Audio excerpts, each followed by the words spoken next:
boys and girls. This is Teacher Nina speaking. Welcome to Yarn. Are you ready for another story? Me too. Okay, I have a story for you today called The Angel and the Lilies.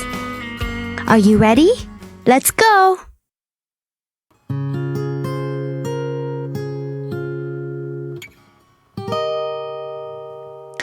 It was a room at the top of a rough wooden house in Norway. Though it was only a garret, it was all very white and clean, and little Erik Svenson lay in a small bed facing the barred window, through which the moonbeams streamed till they seemed to turn the walls into polished silver. As Erik tossed about, he heard his mother working in the room below. The thump, thump of her iron as she wearily finished the last of the clothes that must be sent home to the rich family at the farmhouse early next morning. Poor mother, how hard she works, thought Erik. And I can't do more than mind Farmer Travol's boat on the fjord. If I could only be employed in the town, I might be able to help her. Thump, thump went the iron.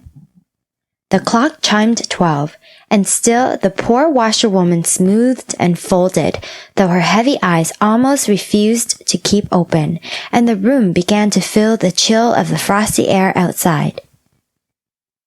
Erik shan't want for anything while I have 2 arms to work for him, she said to herself, and went on until the iron fell from her tired hand and she sank back in her chair in a deep sleep. Erik, too, had closed his eyes and was dreaming happily when he was awakened by a brush of something light and soft across his pillow.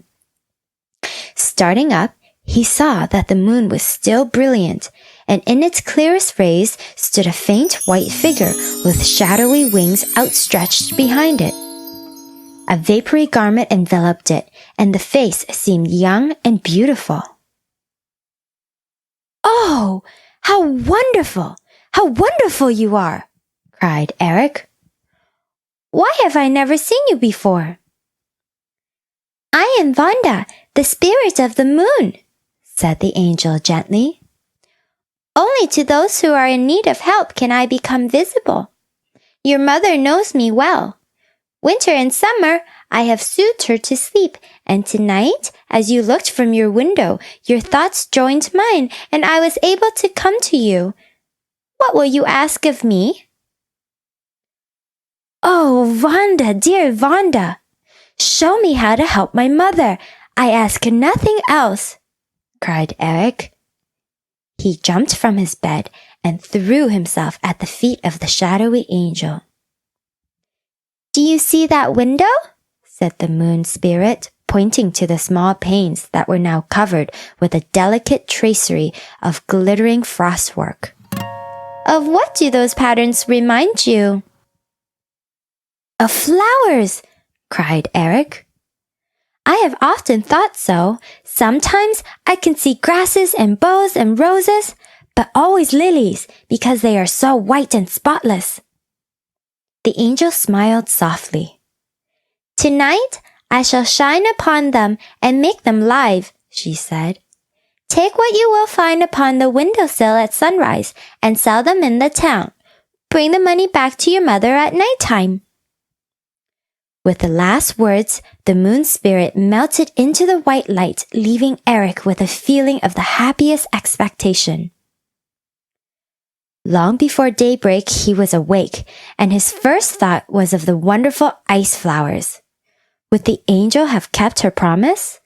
What would he see awaiting him? As the rays of the sun shot over the fjord, he sprang out of bed and ran to the window. There lay a bunch of beautiful white lilies nestling in a mass of delicate moss-like green. "They are the frost flowers!" cried Erik. And wild with joy, he rushed into his mother's room and held the bunch up for her to look at. "Look, look, mother! See what we have had given us! We shall soon have enough money to rent the little farm you have always been longing for." Erik's visit to the town was very successful. He sold his flowers directly, although he had some difficulty in answering all the questions of the townspeople who wanted to know where he had grown such delicate things in the middle of a severe winter. To everyone, he replied that it was a secret, and they were obliged to be contented. He returned home in good time for his work upon the fjord, and if it had not been for the store of silver pieces he poured into his mother's workbox, he would almost have imagined that he had only been dreaming. That night, as he laid his curly head upon the pillow, his mind was full of thoughts about the moon angel. He wondered if she would appear again, and whether she would once more leave him her gift of the white frost flowers. The moon shone with silvery clearness into the garret, and as the boy strained his eyes towards the window, the bright form slowly floated through the bars and stretched a pale hand towards him. "You have done well today, Erik. Look tomorrow and tomorrow and tomorrow until my light has waned and faded, and every day you will find the lilies waiting for you." Again, Erik felt the soft brush of Vanda's wings, and she disappeared in the path of the moonbeams. The next morning, the flowers lay fresh and fair upon the windowsill, and for days the frost lilies were always blooming. But each time, the bunch grew smaller and smaller, until at last, when the moon was nothing more than a thread of brightness, Erik found one single blossom laying half drooping on the window frame. "Vanda's gifts have ended," thought Erik. "But she has been a good, true friend to us. We have gained enough money for my mother to put away her iron and take the little farmhouse by the fjord.